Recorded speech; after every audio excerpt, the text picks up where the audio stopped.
Hurmatli universitetimizning aziz va muhtarama ayollari, qadrli professor o'qituvchilar, ilmiy xodimlar va talaba qizlar, sizlarni bahorning go'zal bayrami 8-mart Xalqaro xotin-qizlar kuni bilan samimiy tabriklayman.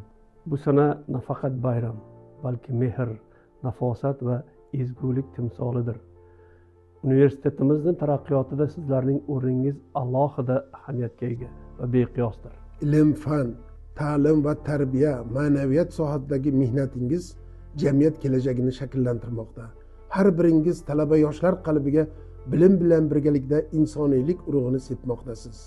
Sizlar sabr, toqat, zakovat va mas'uliyat timsolisiz. Sizning ilmiy izlanishlaringiz va pedagogik mahoratingiz barchaga namuna bo'lib xizmat qilmoqda. Sizlar jamoaga nafaqat bilim berasizlar, iliqlik bag'ishlaysizlar.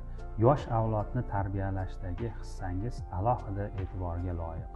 Bugungi bayram sizlarga yanada kuch, ilhom va yangi yutuqlar olib kelsin. Har bir kuningiz hurmat va e'tibor ila o'tsin.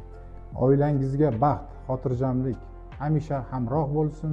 Yuzingizdan tabassum, qalbingizdan ishonch arimasin. Sog'lik, salomatlik va uzoq umr sizlarga doimiy yor bo'lsin. Mehnatingiz samarasi talabalaringiz yutuqlarida namoyon bo'laversin. Sizlar tarbiyalayotgan yoshlar yurt faxriga aylansin. Universitetimizning nufuzini oshirishdagi xizmatlaringiz yuksak qadrlanadi. Sizlar nafaqat o'z kasbining fidoyisi, balki jamoamizning ko'rki va ilm maskanimizning nurisiz. Sizlardek go'zal, oqila va zukko ayollarga bo'lgan ehtiromimiz beqiyos. Sizlarning mehringiz va sadoqatingiz har doim qadrli, ilm yo'lidagi zahmatlaringiz doimo samarali bo'lsin. Yangi g'oyalar va kashfiyotlar sizga hamroh bo'lsin. Kelgusi ishlaringizda omad va muvaffaqiyatlar tilaymiz. Bahor nafasi hayotingizga yangilanish va quvonch olib kirsin. Har bir orzungiz ro'yobga chiqsin. Sizlarning mehringiz va g'amxo'rligingiz barchamiz uchun katta ilhom manbaidir. Bahor kabi hayotingiz doimo yasharib, qalbingiz quvonchga to'lib tursin. Yaqinlaringiz mehri, shogirdlaringiz ehtiromi sizga doimo baxt bag'ishlasin.